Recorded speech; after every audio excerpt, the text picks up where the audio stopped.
In 360 BCE, the philosopher Plato penned two dialogues, Timaeus and Critias, that would ignite one of history's most enduring enigmas.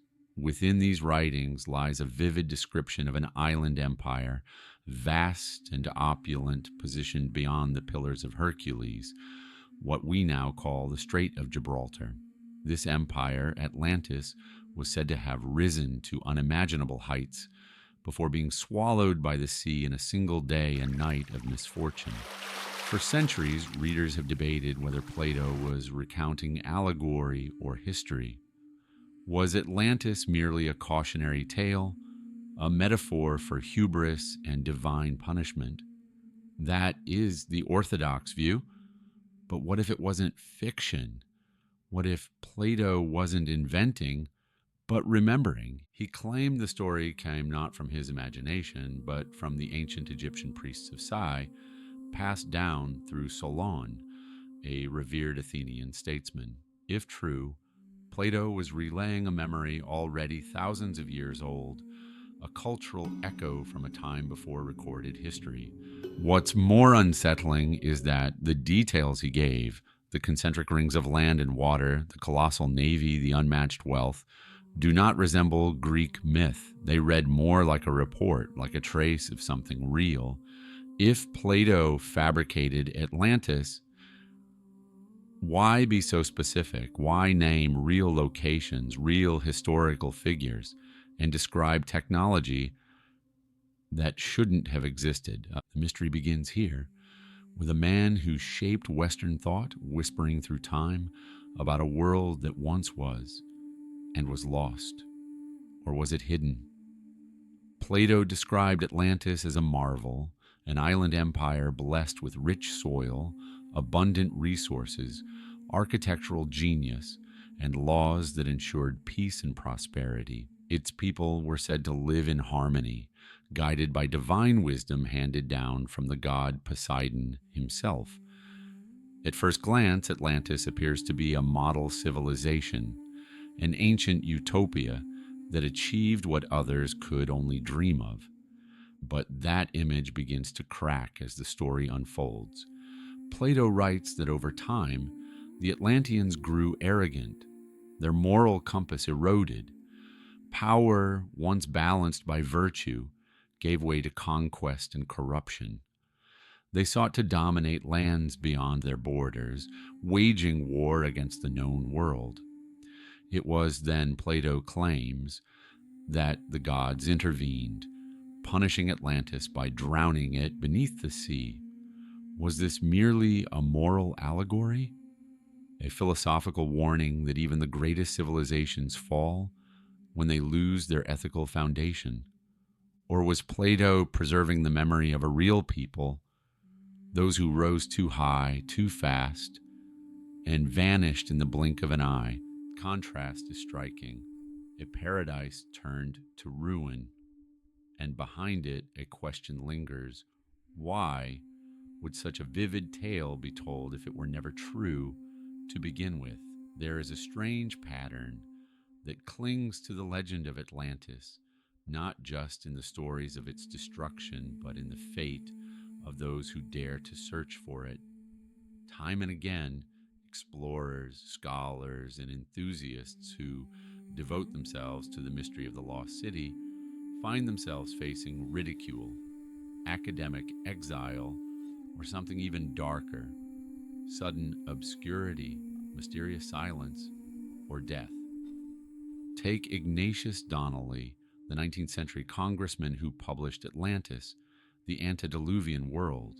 His work pulled together global myths, geological theories, and archaeological anomalies in a bold attempt to prove Atlantis was real. His book became a bestseller, but Donnelly himself was scorned by academia, dismissed as a crank. His reputation never recovered, and he wasn't alone. In the 20th century, various expeditions reported bizarre setbacks, equipment failures, vanished funding, inexplicable illnesses. Some researchers even claimed to have found evidence only to recant their statements days later. Others simply disappeared from public life, never publishing again. Why does the topic carry such weight, such danger? Why does the pursuit of Atlantis invite not just skepticism, but active suppression? Is it because the story is too fantastical, or because it strikes too close to a truth long buried? There's something about Atlantis that resists being uncovered, as if the past itself has placed a veil over it, a curse, not in myth, but in consequence, a legacy that punishes those who try to lift the veil too far. Roughly 12,800 years ago, the Earth was plunged into a sudden and violent shift, a dramatic climate event now known as the Younger Dryas. For reasons still debated, the planet, which had been steadily warming after the last ice age, suddenly reversed course. Temperatures dropped drastically, glaciers surged, and global ecosystems were thrown into chaos. Entire species went extinct, human settlements vanished, and in the span of just a few years, Earth became an inhospitable place once more. For mainstream science, the Younger Dryas is a climatological anomaly, but for some it is far more, the smoking gun behind the Atlantis myth. The timing is eerily precise. Plato claimed Atlantis fell 9,000 years before Solon, which places its destruction around the same time geologists say this cataclysm struck. Coincidence or correlation? Some researchers point to evidence of an impact event, fragments of a comet striking North America, triggering global fires, tsunamis, and a massive atmospheric disruption. Others suggest rising sea levels from melting glaciers inundated coastal civilizations, erasing entire cultures beneath the waves. What if the Younger Dryas wasn't just a shift in climate, but the end of a world we've forgotten? A reset so total that only myths remain? Historians might call Atlantis a parable, but what if Plato's one night of destruction was a memory of this real planet-wide catastrophe, etched into cultural memory, passed down in stories, and dismissed as legend?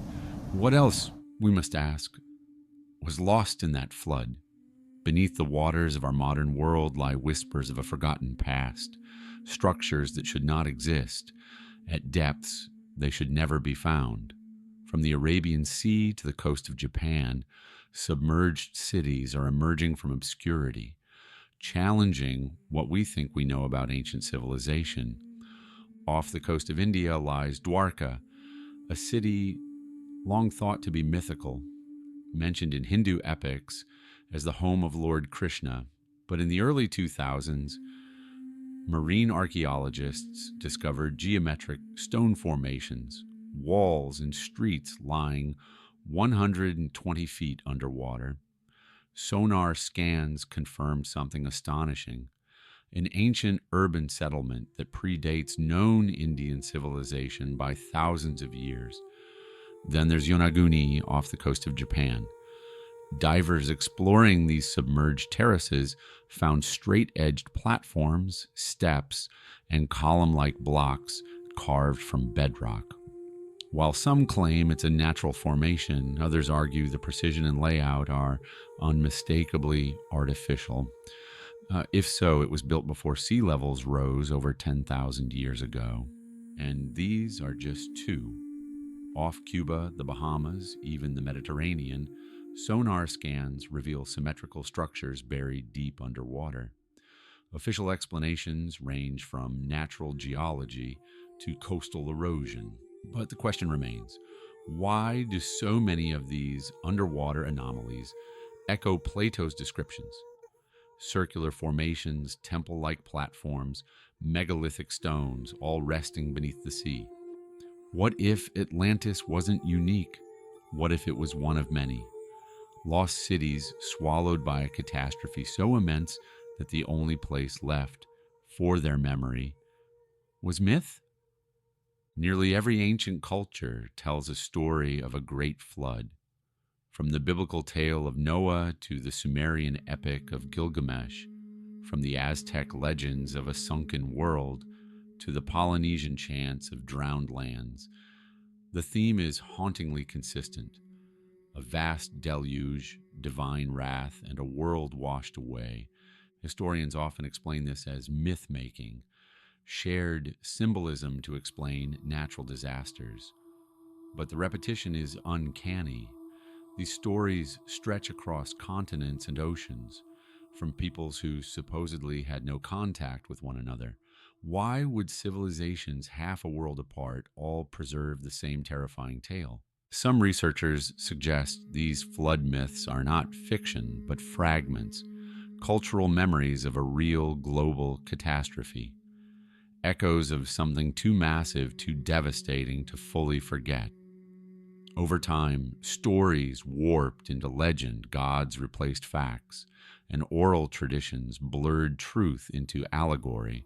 What if Atlantis wasn't just a city, but a symbol of a world that once was? A high civilization wiped out not by fiction, but by flood. And what if the stories aren't warning us of the past, but reminding us of a cycle? A memory carved into human consciousness, resurfacing every time we get too close to remembering the world before the waters rose. In 1929, a curious artifact was rediscovered in the dusty archives of Istanbul's Topkapi Palace, a fragment of a world map drawn in 1513 by the Ottoman admiral and cartographer Piri Reis. At first glance, it appeared to be just another early map of the Atlantic, but closer inspection revealed something deeply unsettling. Along the southern edge of the parchment lies a depiction of a landmass that should not be there, Antarctica. Not the frozen, ice-covered continent we know today, but a detailed, seemingly accurate coastline, free of ice. The problem? Antarctica wasn't officially discovered until 1820, over 300 years later, and its subglacial coast, hidden beneath miles of ice, was only mapped with modern seismic equipment in the 20th century, yet somehow, Piri Reis drew it with shocking accuracy. Reis himself claimed his map was compiled from much older sources, ancient maps, some, he said, dating back to the time of Alexander the Great. But who made those maps? And how did they chart a continent that, by all conventional timelines, humans hadn't even reached, let alone surveyed? Some theorists suggest the original sources came from a forgotten seafaring civilization, perhaps one that existed before the end of the last ice age. A civilization like Atlantis. Could the Piri Reis map be a surviving whisper of that lost world's knowledge, passed down, copied, and misunderstood by those who inherited it, never realizing they held a glimpse into a pre-cataclysmic Earth? In the 13th and 14th centuries, a new kind of map began to appear in European ports, mariners' tools of uncanny precision known as Portolan charts. Unlike earlier medieval maps, which often featured mythical creatures and distorted geography, Portolans were startlingly accurate. They traced coastlines, harbors, and sea routes with a level of detail that seemed impossibly advanced for the time. What makes these charts so mysterious is not just their accuracy, but their sudden emergence. There's no record of how they were developed, no known precursor maps to explain their origins. They simply appear, fully formed, expertly drawn, and centuries ahead of their time. How did medieval sailors map coastlines they had supposedly never explored?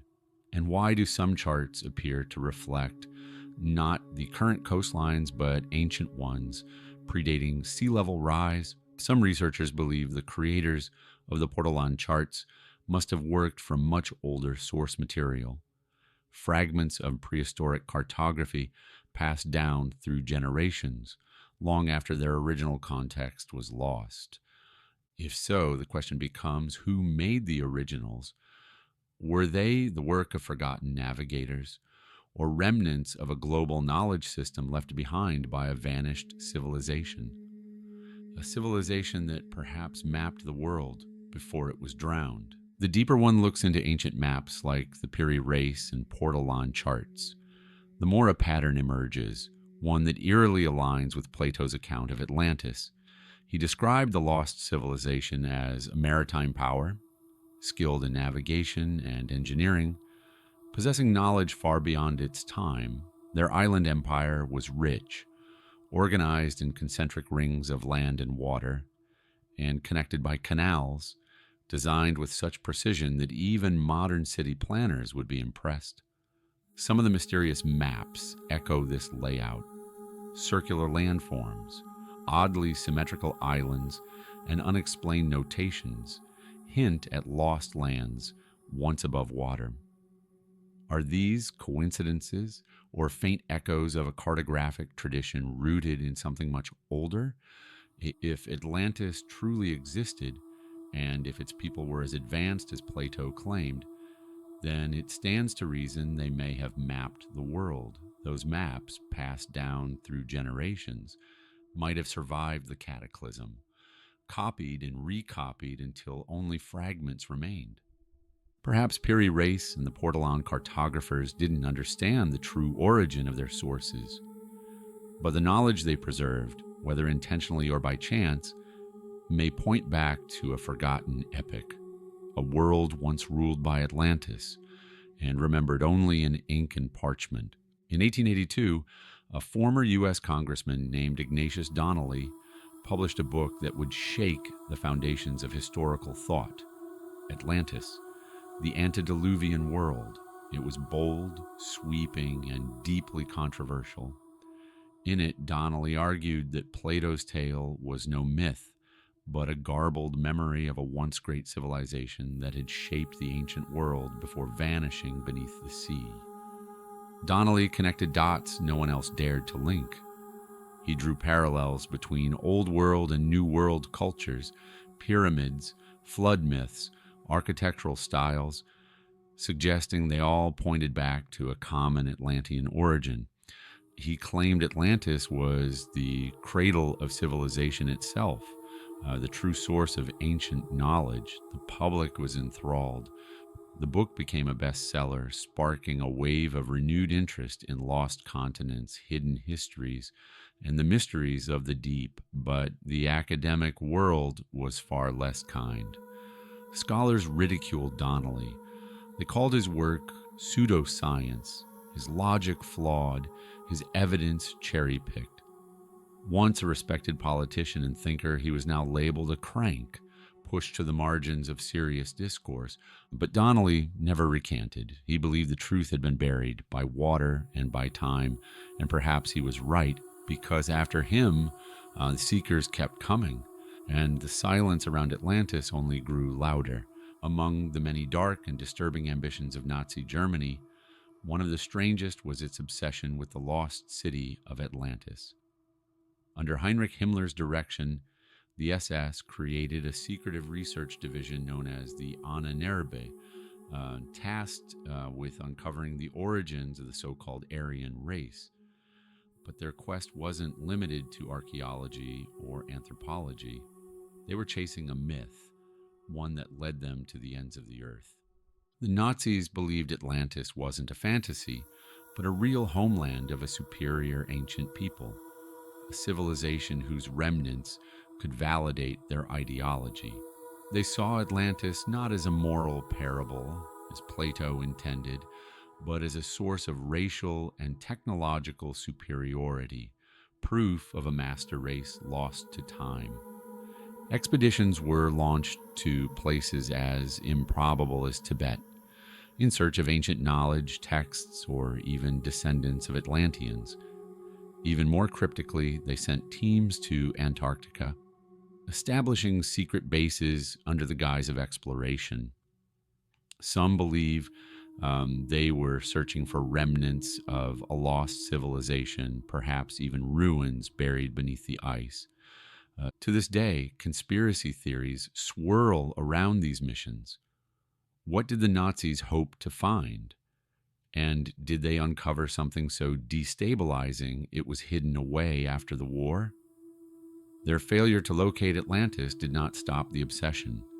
It only deepened the mystery, linking the myth of a sunken city with some of the most secretive and sinister chapters of modern history. There's a shadow that follows the search for Atlantis, a quiet but persistent trail of missing records, silenced voices, and unexplained deaths.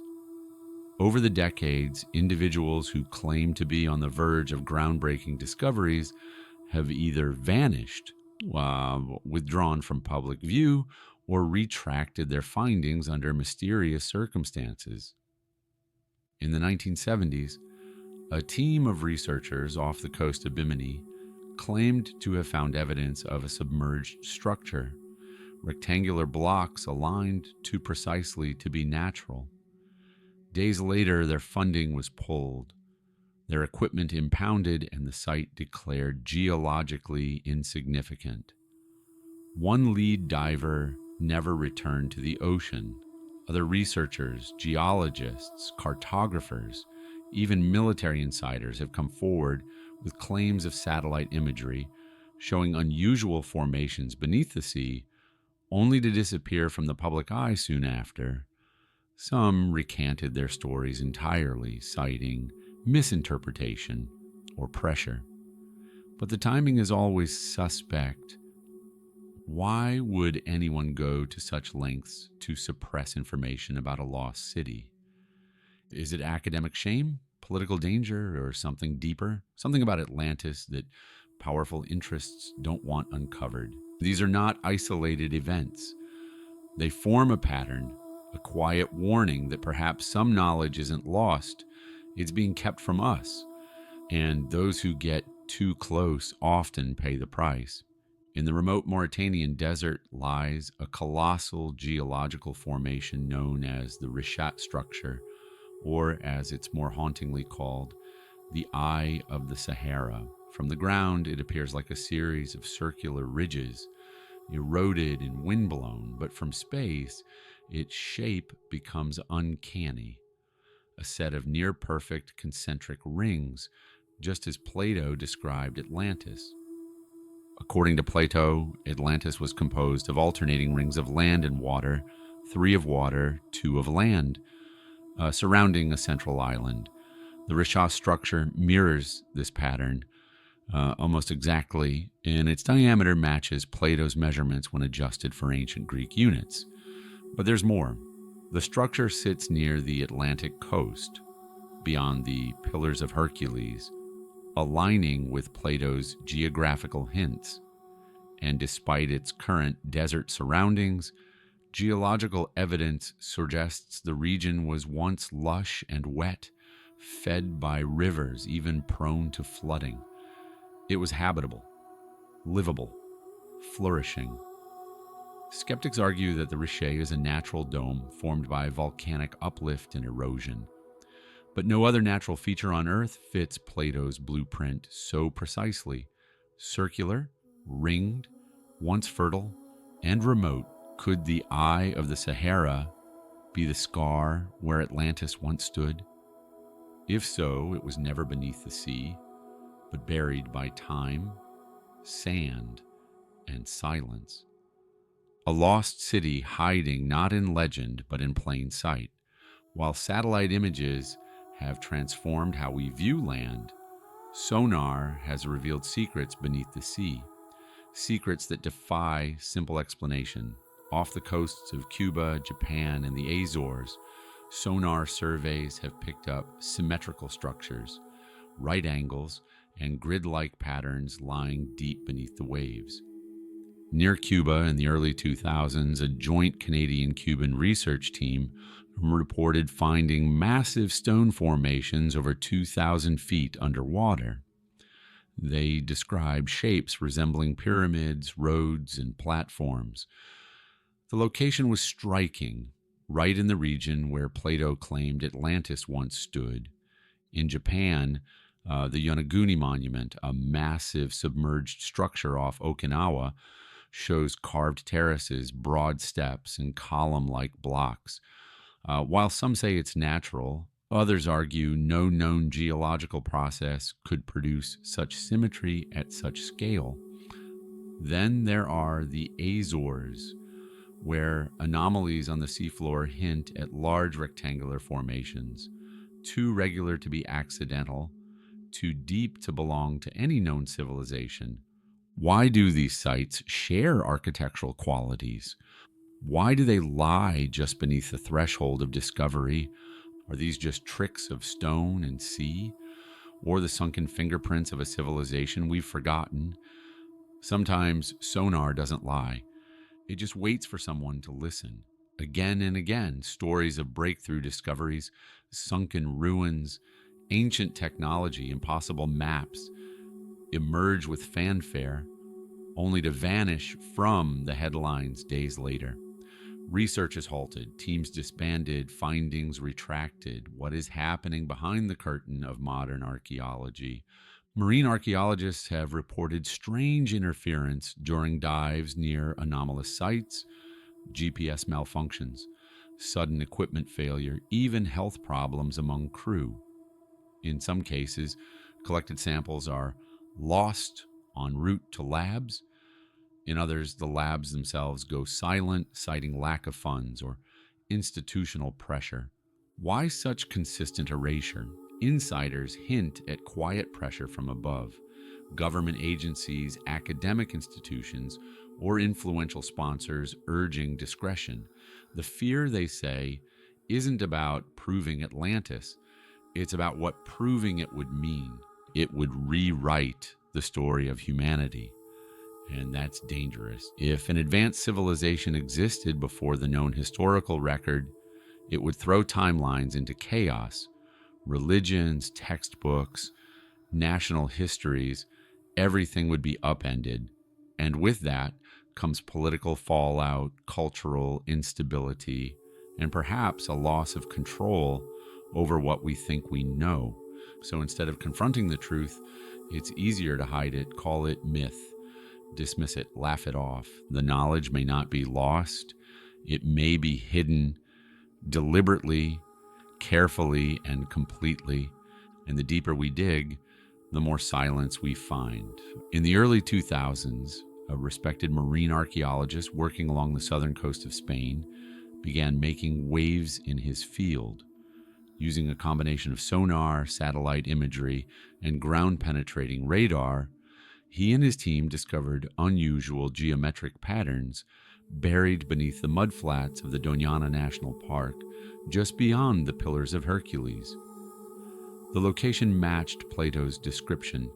The shapes were eerily familiar. Rings, canals, and foundations far older than anything the region was known for.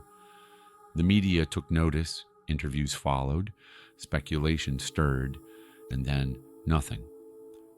The scientist abruptly withdrew from public appearances. Funding was cut.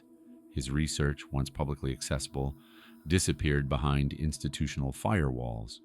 Some reports were retracted. His name faded from the conversation. Requests for comment went unanswered. Colleagues whispered of pressure from academic boards. Others hinted at private meetings with unnamed officials. He never officially renounced his findings. He simply walked away. What did he find beneath the Spanish wetlands? Was it just a misinterpretation or something too real, too disruptive? The story follows a familiar pattern: discovery, attention, then silence. When a man at the top of his field vanishes from it overnight, you have to ask, what scared him into turning away? And who made sure we never saw what he did? In academic circles, even mentioning Atlantis can end a career. Despite the compelling geography, flood myths, and structural anomalies scattered across the globe, mainstream archaeology has drawn a firm line. Atlantis is fiction. End of story. But why such aggressive dismissal? Scholars who question the narrative often find themselves denied grants, disinvited from conferences, or labeled fringe theorists. The debate isn't just closed, it's locked, sealed, and buried. This kind of resistance goes beyond skepticism. It borders on censorship. Is it intellectual pride, a fear of undermining decades of carefully constructed historical frameworks? Or is there something more, something being protected? Consider the implications. If Atlantis existed, it means civilization didn't begin with Mesopotamia or Egypt. It means our ancestors weren't slowly evolving from primitive tribes, but inheritors of a high culture lost to time. Entire textbooks would become obsolete. Historical timelines would collapse. Such a revelation wouldn't just embarrass academia, it would rewrite it. And so, instead of inquiry, there is silence. Instead of curiosity, ridicule. Not because the idea of Atlantis is absurd, but because, if true, it threatens to undo everything the modern world thinks it knows about its ancient past. And that kind of knowledge is dangerous. Across the search for Atlantis, one thing recurs again and again, not just skepticism, but absence. Missing data, broken links, suppressed reports. It's not what we find that's most telling, it's what suddenly disappears. Take satellite images. Researchers claim that certain high-resolution scans, clearly showing submerged structures or unnatural formations, are later blurred or removed entirely from public access databases. Some file names vanish without trace. Others are replaced with cloud cover overlays, even when skies were clear. Or archaeological digs abruptly shut down due to environmental concerns, permit issues, or security risks. Records vanish, artifacts go unclassified, and findings remain unpublished. Bureaucracy becomes a convenient veil. Then there are the whispers, academics told to choose another focus, grants mysteriously rescinded, or teams split apart by unseen pressure. In each case, the result is the same: the trail goes cold. When this happens once, it's chance. When it happens dozens of times across decades and continents, it becomes something else. A pattern. A pattern that suggests someone, somewhere, doesn't want these dots connected. Atlantis may not be lost to the sea. It may be lost to silence, a silence manufactured, enforced, and sustained. Not because it never existed, but because it still matters. Long before Plato penned the tale of Atlantis, the ancient Sumerians were already telling stories of civilizations swallowed by the sea. Among the earliest of these was Eridu, considered by many scholars to be the oldest city in the world. In Sumerian myth, Eridu was founded by the gods themselves, a city of wisdom and learning that eventually fell into corruption. The texts describe divine punishment and flooding, not unlike the fate of Atlantis. Then there's Dilmun, another legendary land described in Sumerian and later Babylonian epics as a paradise, a sacred place where sickness and death did not exist. Located where the sun rises, Dilmun was depicted as a center of trade and culture. But like Eridu, its exact location is unknown, lost to time and possibly the sea. Both cities were said to have perished in cataclysmic floods, and both are remembered not as fables, but as real places, once vibrant, now vanished. Mesopotamian flood myths, like the tale of Utnapishtim in the Epic of Gilgamesh, mirror the structure of Atlantis, a prosperous civilization undone by divine judgment. Is it a coincidence that these stories echo Plato's Atlantis so closely? Or was he retelling an even older memory, one whispered through generations from Mesopotamia to the Mediterranean? Perhaps Atlantis was not invented by Plato at all. Perhaps it was inherited. In the Hindu epic Mahabharata, the city of Dwarka is described as a golden metropolis built by Lord Krishna himself, a place of unmatched beauty, advanced architecture, and divine purpose. It had towering palaces, mechanical marvels, and a layout that shimmered like a jewel in the sea. But Dwarka, too, ends in catastrophe. After Krishna's departure from the world, the city is said to have been swallowed by the ocean. For centuries, scholars treated the tale of Dwarka as pure myth. But in the early 2000s, archaeologists diving off the coast of Gujarat, India, found something extraordinary. Submerged beneath the waves were man-made structures, walls, grid-like streets, and massive stone foundations. Carbon dating placed some artifacts at over 9,000 years old, far older than India's known urban history. The discovery stunned researchers. Had the myth been real all along? Like Atlantis, Dwarka was a city of divine influence and immense power, lost in a single devastating flood. Both were said to be coastal, technologically advanced, and ultimately destroyed due to cosmic or karmic imbalance. If two cultures on opposite sides of the world hold parallel stories of sunken, golden cities, could they stem from a shared origin, or are they separate echoes of the same forgotten truth? Dwarka forces us to ask, how many other myths are really memories, distorted by time, buried by water, and waiting to be rediscovered across the globe, from deserts to mountain plateaus? Cultures that had no contact with each other share strangely familiar stories of great floods, lost homelands, and civilizations that vanished beneath the earth or sea.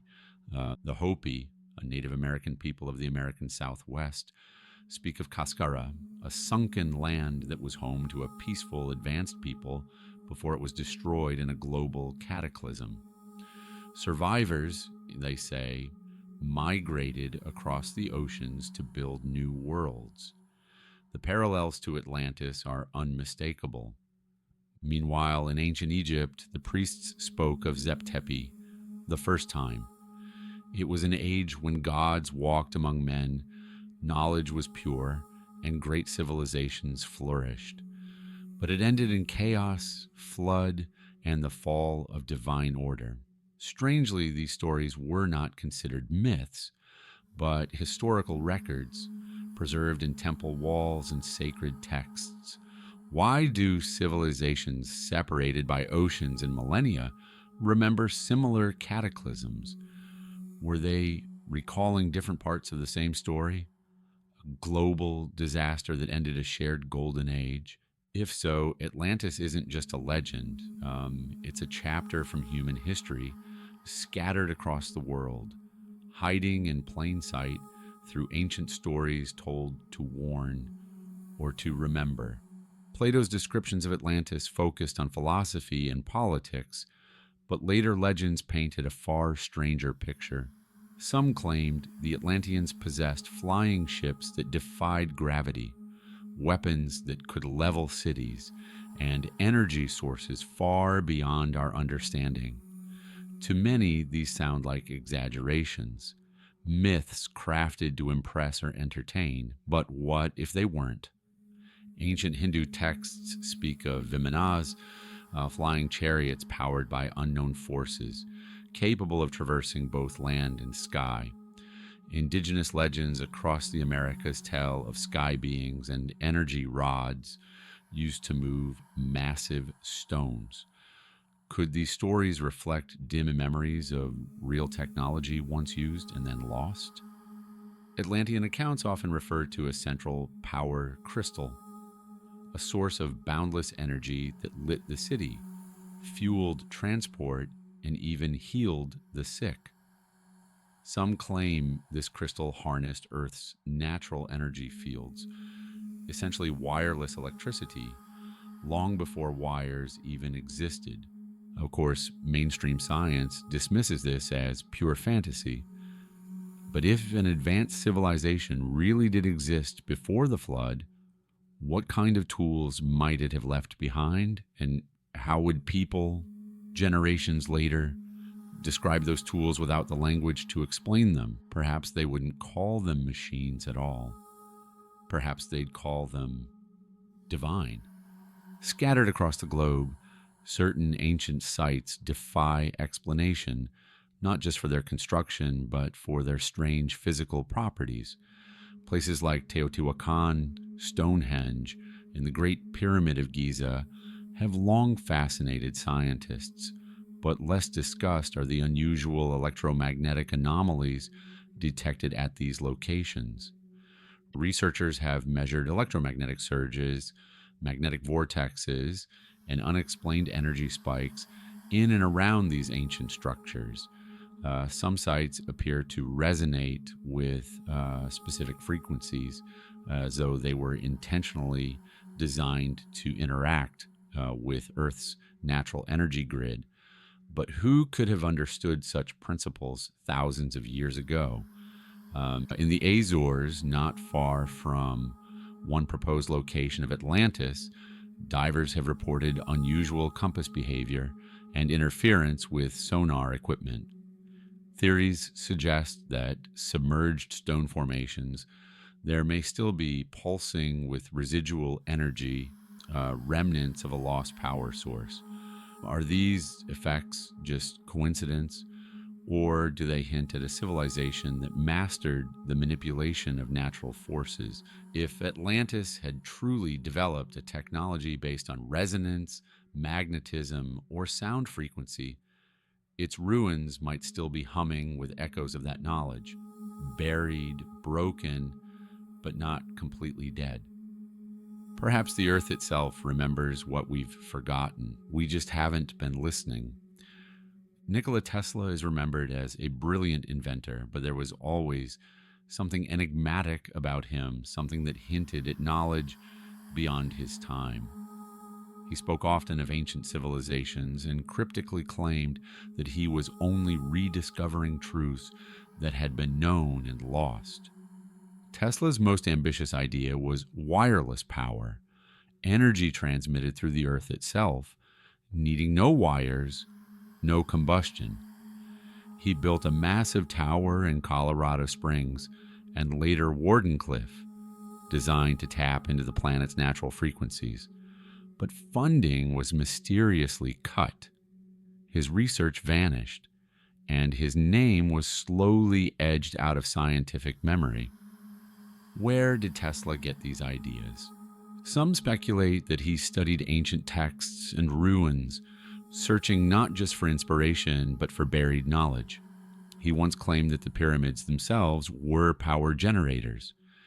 He believed energy could be drawn from the ether, harmonized and distributed freely, concepts eerily similar to legends of Atlantean crystal technology.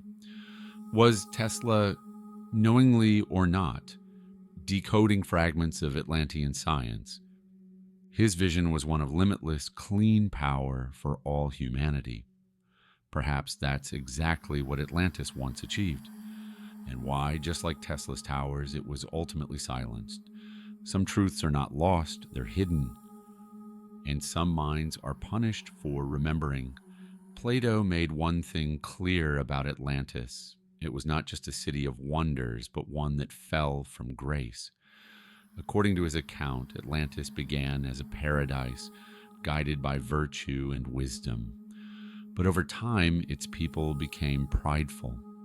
They turned their technology toward conquest, and their spirituality gave way to greed. They sought to dominate, not uplift. In the end, they angered the gods, or, in modern terms, triggered a self-inflicted catastrophe. The result: destruction in a single day and night.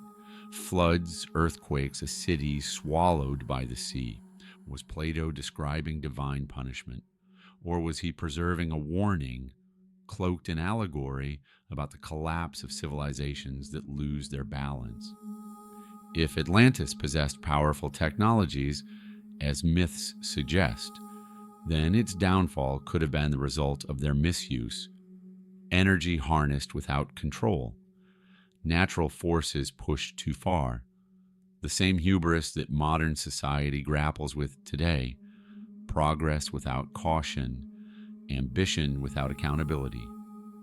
Some researchers suggest The memory of Atlantis was preserved not to inspire wonder, but to serve as a cautionary tale, a marker in time that says, this has happened before. Maybe Atlantis wasn't just destroyed. Maybe it destroyed itself, and in doing so, left a message behind, not in stone, but in myth. Remember what we forgot. If Atlantis truly existed, an advanced civilization lost to time, then why has the world worked so hard to forget it? The answer may lie in power. A confirmed Atlantis would fracture the bedrock of accepted history. It would push civilization's origins back thousands of years, disrupting the established narratives upheld by education systems, religious doctrines, and scientific institutions alike. Ancient texts would gain new weight. Alternative theories, long dismissed as pseudoscience, would become legitimate fields of study. That shift would be monumental and threatening. Religions that preach a singular origin story might lose their grip. Institutions built on linear progress would be forced to admit to massive gaps in their knowledge. Governments, fearing cultural upheaval or loss of ideological control, might prefer silence over truth. There's also the issue of technology. If ancient civilizations once harnessed forms of clean, limitless energy, what would that say about our fossil-fueled world? What industries would collapse if the public believed energy could be drawn freely from the earth? The deeper you go, the more it seems forgetting.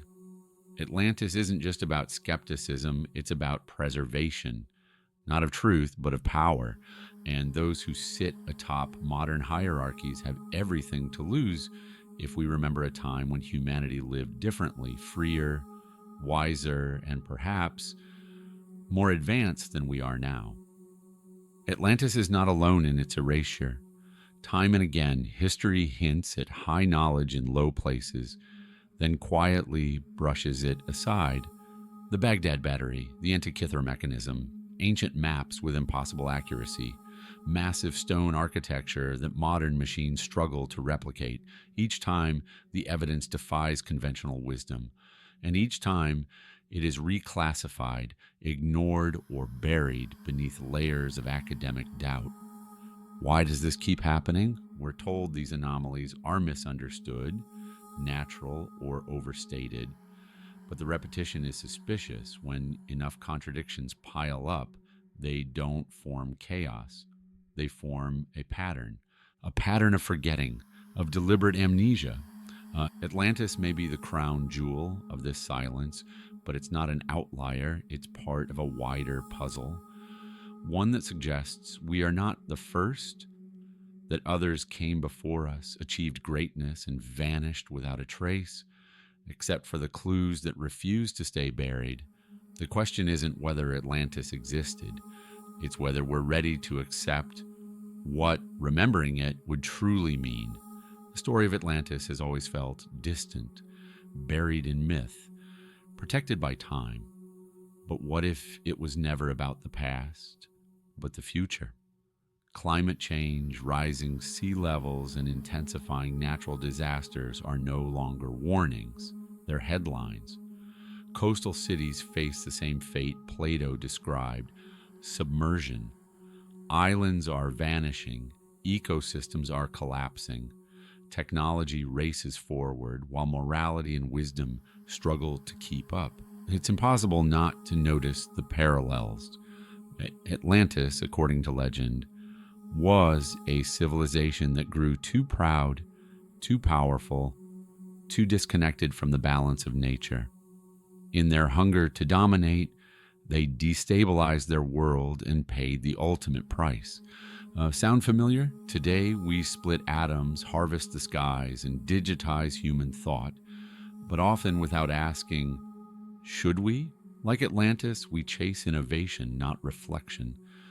We push boundaries, not balance, and the consequences: rising oceans, fractured societies, forgotten wisdom, mount with every passing year. Could Plato's tale have been more than history, an echo from the future? Perhaps the curse of Atlantis isn't just about what was lost.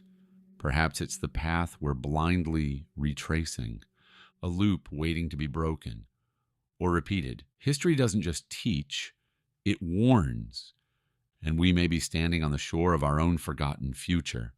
Despite decades of suppression, ridicule, and silence, the search for Atlantis is gaining new momentum. Independent researchers, armed with satellite imagery, deep-sea sonar, and open-source data, are uncovering what official institutions long ignored: geometric formations, ancient roadways, sunken complexes that match Plato's descriptions with eerie precision. Off the coast of Spain, new surveys near Doñana are revealing deeper anomalies beneath the marshes. In the Azores, advanced scanning equipment has picked up unnatural seafloor structures once dismissed as rock formations. Leaked military sonar maps, allegedly from deep-sea reconnaissance missions, hint at symmetrical ruins hundreds of meters below the Atlantic. These aren't conspiracy theorists. They're engineers, ex-Navy officers, geologists, people with credentials, and increasingly with courage. But with each revelation comes resistance. YouTube channels are demonetized, academic papers are pulled, expeditions are denied permits last minute. Some researchers have even reported threats or the quiet disappearance of team members. Is this paranoia or protection? Still, they keep searching, because what drives them isn't fame, it's truth. And the deeper they go, the more they believe we're on the brink of uncovering something monumental. Atlantis may no longer be a myth waiting to be believed. It may be a reality waiting to be confirmed. And the question is, who will get there first? And will they be allowed to speak? Imagine for a moment that every whispered theory, every dismissed anomaly, every suppressed discovery was real. Atlantis existed. It thrived. It fell, and its echoes have been with us all along, hiding in myth, preserved in stone, etched into the ocean floor. If that's true, then history as we know it is incomplete, intentionally or not. Humanity didn't crawl its way to civilization from caves and fire alone. We rose, we fell, and we forgot. What we call progress may be a return, not an ascent. The implications are vast. Our understanding of science, religion, human potential, it all shifts. The timeline breaks open, and in the silence left by official narratives, a deeper, older story emerges. Are we ready for that? For many, the idea is too dangerous, too destabilizing, but for others, it's liberating. Because if Atlantis was real, then so is the possibility that we are more advanced, more connected, more powerful than we've ever been told.